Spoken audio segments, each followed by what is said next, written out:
If you're job hunting right now, I'm willing to bet two things are true that you share with almost all of my clients recently. One, you've applied to dozens, if not hundreds of roles, and you've heard nothing back or just generic automated responses. And two, you've heard ChatGPT can help, but you're not quite sure how. That's what this video is for. As I've helped over 400 people in the last 2 years use AI to craft resumes, cover letters, and LinkedIn profiles that are compelling and make an effective job application.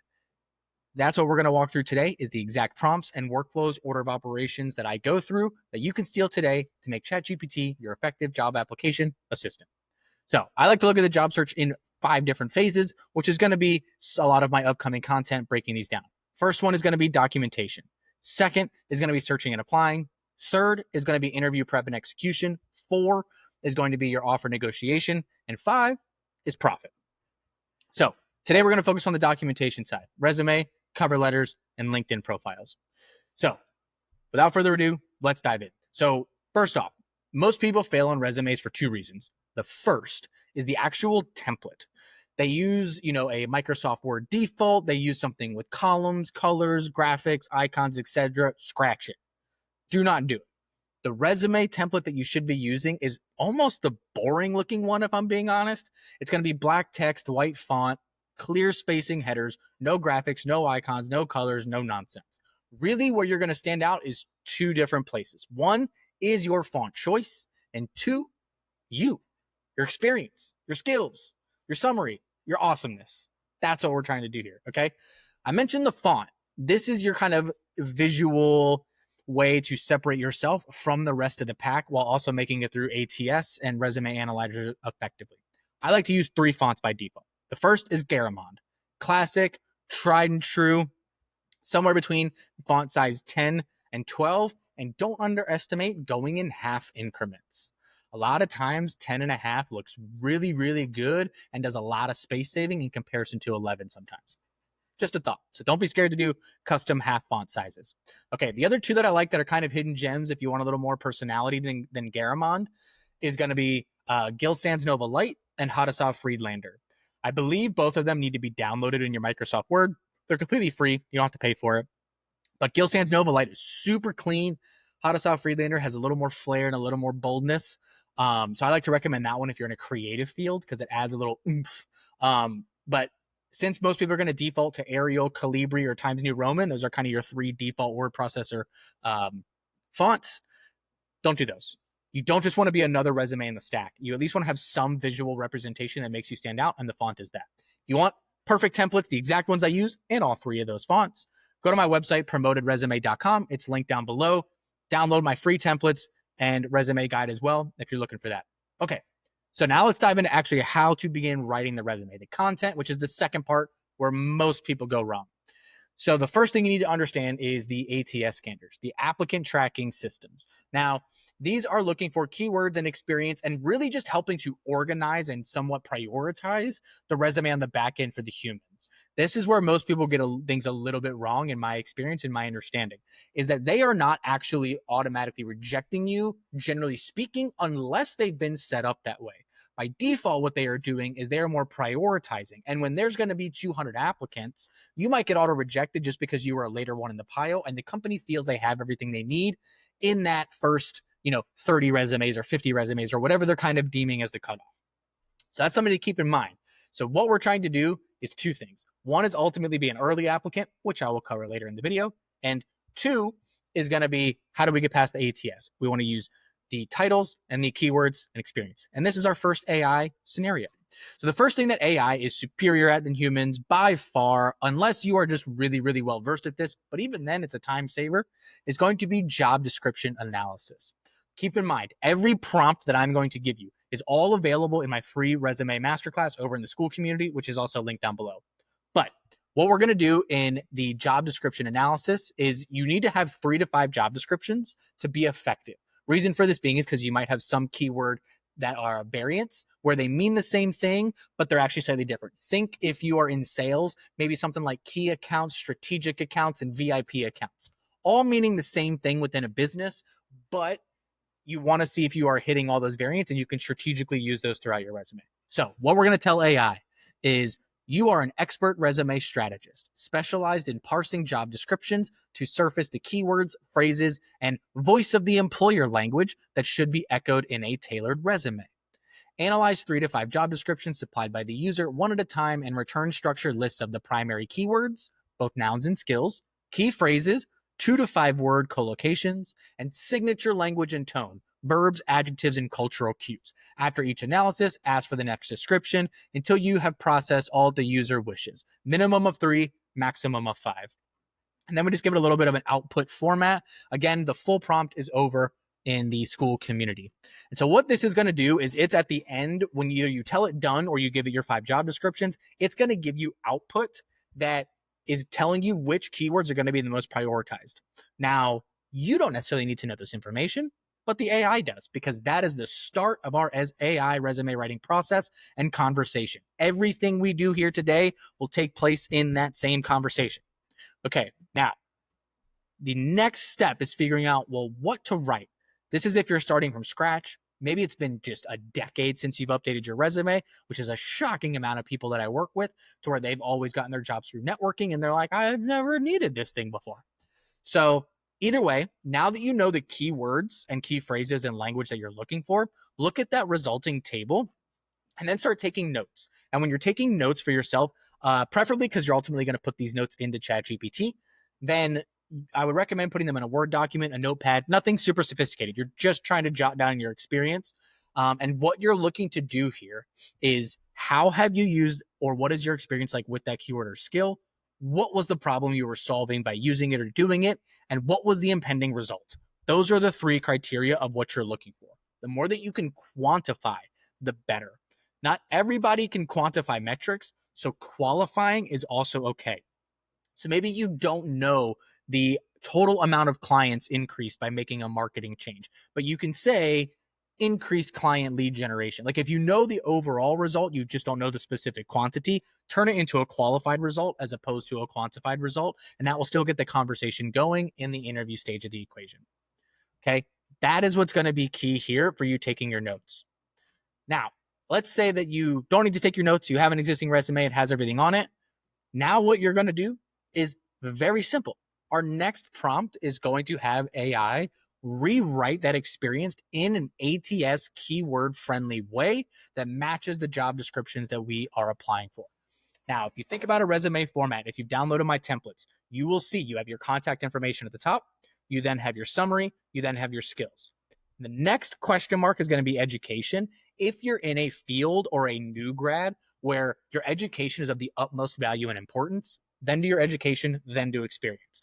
If you're 5, 7, 10 years deep in real world experience and your education just really doesn't matter anymore, or it's not ultra valuable, like for instance, if you're not in law or medical, these sorts of things, go ahead and make education later in the resume and jump straight into your experience. Okay. So what we're going to do here is have AI rewrite the experience that we have, and we're going to work the resume essentially bottom to top, if you think about this. So the education is going to be a section in the resume that AI is not going to do for you. You might as well just enter it and call it a day. But we're going to do experience, and then we're going to do skills, and then we're going to do summary. And you'll see why in the end. And if you think about it, what is a summary? It's a summarization of all the content. So if you don't have all the content, then you can't summarize. But I digress for a second. So resume bullet point making with AI. So this is going to be a similar prompt to the last one in terms of the way that we're going to frame it, but it's going to be very, very different execution. So what we're going to look to do is we're going to tell AI, here's the prompt. You are a professional resume writer. Use only facts that appear in the experience section provided at the end. Never invent or embellish titles, dates, metrics, technologies, or accomplishments. If a detail is missing, omit it, do not infer.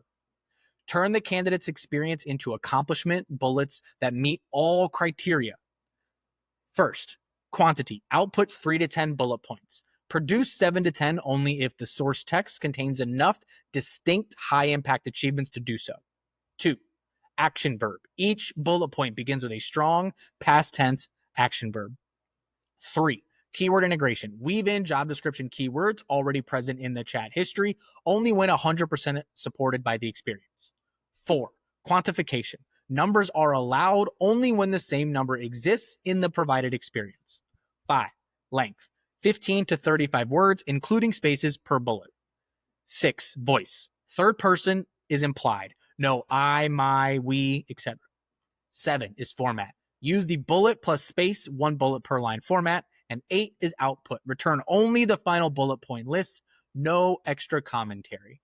Okay. Then ultimately, we're going to, at the very, very end, there's just more output and formatting and things for it to do.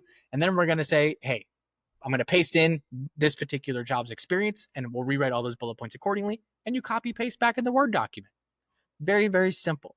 Now, if you notice the thing that we kicked off that prompt with, this is where most people go wrong, is we're telling the AI to only use facts that appear in the experience, never invent, embellish titles, dates, etc. And if a detail is missing, omit it, do not infer it. AI is prone to what's called hallucination.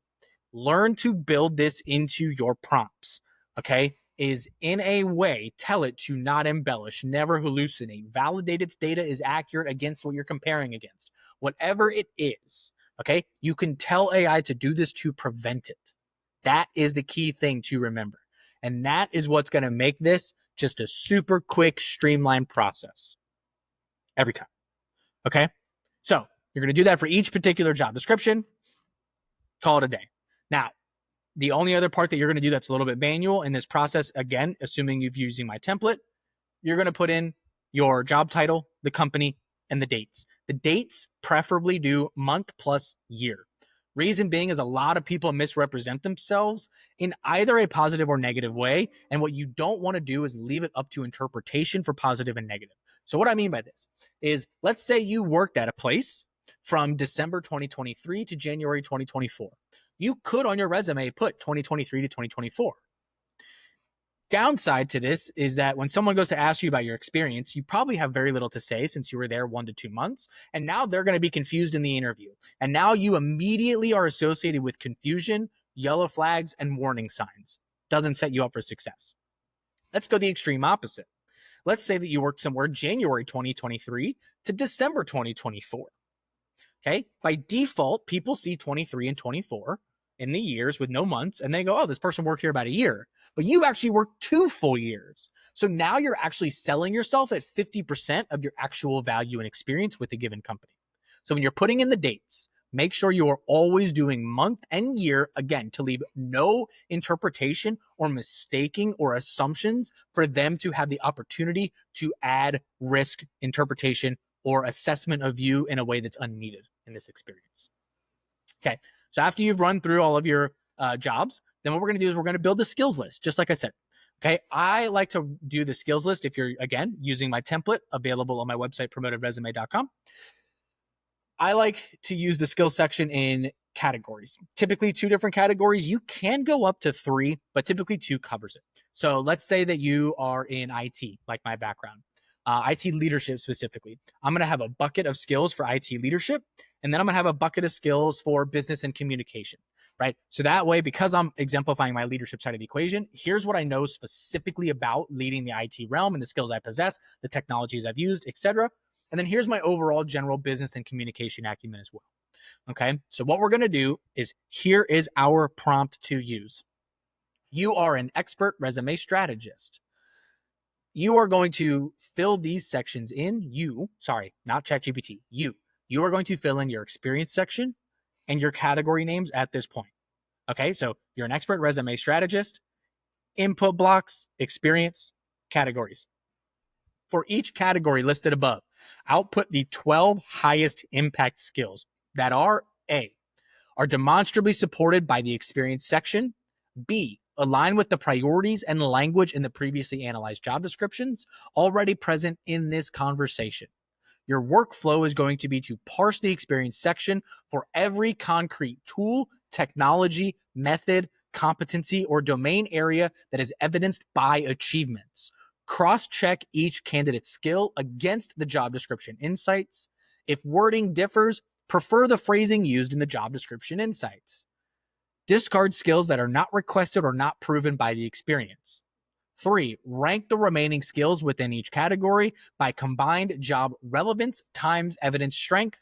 And 4, produce the final list exactly as listed below. And then there's a sample output list. Okay. And this is going to give you the top 12 for each bucket. And generally speaking, you're probably only going to be able to fit from a visually aesthetic perspective, maybe 8 to 10 of them. So you'll be able to kind of selectively pick if you're like, I don't really like that one, or, oh, that one was a little generic, right? So you could still have a little bit of a selective bias and preference of how you want to represent yourself in this realm, because any of the resulting 12 are solid. Again, they're being compared against to the job descriptions. Okay. So that's how we build our skills list. You enter it, call it a day. Now, the last thing that we need to do is to write your summary, right? We have your education, we have your experience, and we have your skills. So now we need to write a summary that kicks ass and take names from the very, very beginning. Where most people go wrong in this is they don't want it to be relatable, or it sounds very robotic. It almost sounds like a series of sentence fragments. And that I despise. You want it to sound human. You want it to be about you. And I also really like starting these off in first person. It tends to come off a lot more genuine. And it also presents, this is going to be a really weird psychological side, presents a scenario of self-awareness, because you are declaring who you are and where you're looking to go. That's what I like about this. So here's our AI prompt for this. You are an executive resume storyteller. Your task in less than 80 words is to use the prior job description analysis already discussed in this chat and the resume details that appear after this prompt to write one compelling first-person paragraph that, one, opens with a vivid value statement about me, such as I'm a growth strategist who ... Two, seamlessly weave 2 to 3 achievements or themes using connective phrases from X to Y, I, instead of comma lists. And 3, closes with a forward-looking hook that echoes the employer's biggest priorities captured in the earlier job description analysis. The style rules are going to be first person singular throughout, past tense for results, present tense for enduring strengths, full sentences only, no bullet points, semicolons, or slash lists. Avoid buzzwords, cliches, and empty qualifiers such as dynamic or results oriented. You want to be confident yet human tone with minimal contractions, and target 70 to 85 words. Stop if you hit 85. Okay. And then what you're going to do is provide it the totality of what we've produced thus far: education, experience, skills. Boom. Copy, paste your summary, resume written.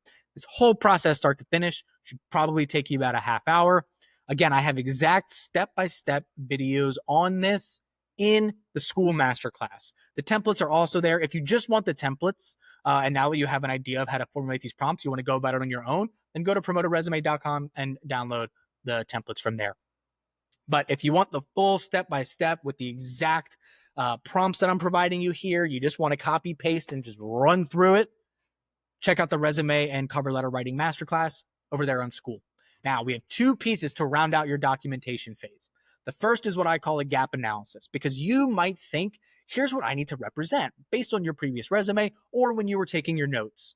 And you have some missing things that you didn't think to put because to you, maybe they weren't important, they weren't relevant, or you just didn't think of it. And that's what we're looking to do with this gap analysis, is compare our final resume version we just produced to the job descriptions we analyzed earlier and go, hey, what are employers asking for that you are missing? Okay. So what we are going to do to perform this is the prompt. You are a senior career services analyst who specializes in turning resumes into job match ready documents.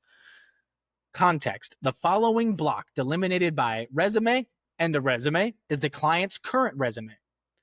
Earlier in this chat, you already produced a structured analysis based on target job description requirements that were provided to you. JD requirements. Assume you can reference that list as needed. You do not need the full job descriptions again. Produce a gap analysis showing where the resume is missing or underselling elements that employers are looking for in the job description requirements. Return one top-level heading per thematic area you detect. And then in the technical skills, or as an example, technical skills, 1 is required, advanced SQL and ETL automation. And essentially, it's going to provide you a requirement, the gap, and what your question to answer is. And it's going to repeat this over and over again. Okay. And then at the end, between the brackets, you're going to provide your resume. This is going to be the money maker. Okay. Because then what happens is, boom, it's going to outspit a bunch of questions. I recommend you to put that into a Word document. Then the 2 things you're going to need to do with this is, 1, identify with each question you are answering which role the answer is associated with. And you can absolutely give multiple answers to a single question across multiple positions or in the same position. So don't feel like you're limited to just one. Again, provide as much information as possible. Remember, we have our AI resume writing bullet points, limiting it to the top 10 or the best 10 it could possibly do per position. So if you end up providing so much information that you have 20 bullet points, run through these things again, these prompts, boom, and it's going to refine it and bring you down to the top 10. That's the money about this scenario. Is it's literally produce your resume, gap analysis, input, refine. Gap analysis, right? And you're just going to trim away until you have your perfect freaking document. I will be honest, very rarely do I ever need to do a second gap analysis. You are usually, after doing the first one, you're going to be spot on. But if you want to be super, super, super particular about it, go ahead and you can run it through a second or third time.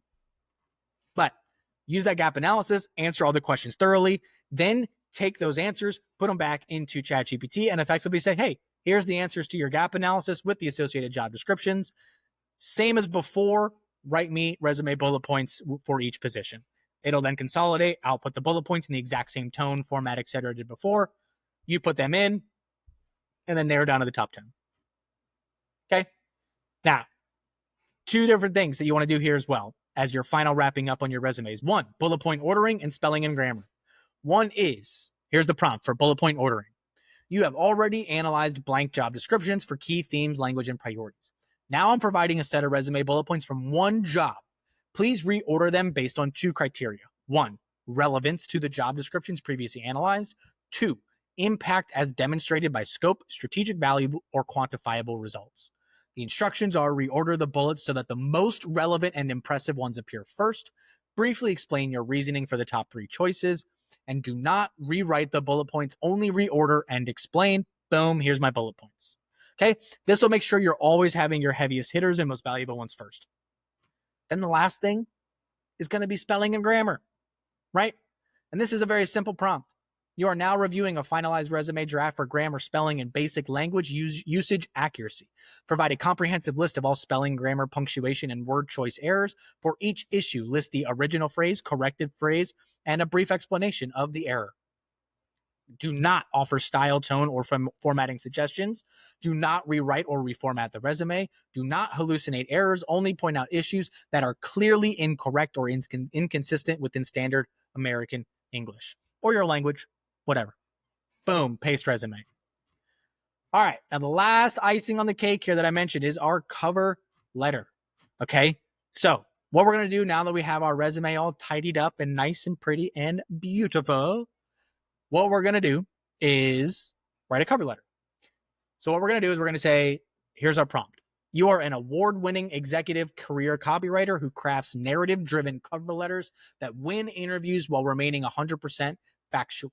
Using only the information in this conversation thread, complete two sequential phases. Phase 1, draft. Write a single-page cover letter, 250 to 350 words, for the role we've been discussing. The instructions are first person, I voice, executive polish, and story-driven opening hook. 2 to 3 achievements, mini stories tied to the key requirements we analyzed. Demonstrated cultural mission fit with the target company. Do not repeat resume bullet points verbatim, augment or deepen them. No bullet points, use short paragraphs only, maximum 350 words. Now, there are optional inputs for additional relevant career context that maybe was not included in the resume, side projects, career pivots, early experiences. Use only if this information strengthens and the narrative and aligns with the job description. Otherwise, ignore. And 2 would be messaging intent. If the user provides direction for how they want to come across, I want to sound bold or visionary, or I want to emphasize growth or after a career break, adapt the tone and message accordingly. If no intent is provided, use your expert judgment as a world-class cover letter strategist. Phase 2, fact check and self-correct. Audit. Compare every sentence in your draft to the facts provided in this conversation. 2, flag. Mark any sentence that cannot be fully supported as unsupported. 3, self-heal. Revise or remove each unsupported sentence to ensure factual accuracy. 4, re-audit until no unsupported content remains. 5, output only the final corrected cover letter. Do not include the audit flags or commentary. Here's the additional context optional section. Insert. Here's the optional message intent. Insert. Boom. Now you have your cover letter. That is your money maker application documents, entirely done by AI. Like I said, this should be about a 30-minute process tops. If you need to do notes because you don't have an existing resume or you haven't done one for a while, that's going to add to the time. But in terms of literally from the time you start using that AI prompt to analyze the job description to the final refined version of resume and the cover letter, should be talking about a half hour, maybe 45 minutes in case you want to do a lot more personalization on top of it. But it's going to be shockingly good, I promise you.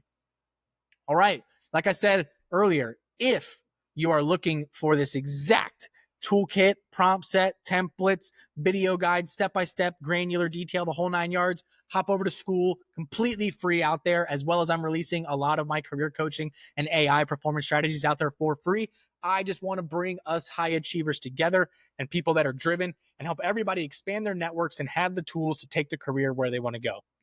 Now, right up here, there should be a link to the next video that I think you should watch, which is how to use ChatGPT for your job search and application. Until next time, I appreciate you joining me. If you like this content, hit the thumbs up, hit the subscribe to the channel, hit the notification bell. If you have any feedback, you like this type of content, you don't like this type of content, you want me to dive deeper somewhere, leave a comment below. I respond to every single comment every single time. Check the track record on my channel. That is how I roll because we are here to build a community and drive value. Again, I appreciate you joining me today. Thank you. Have a great day.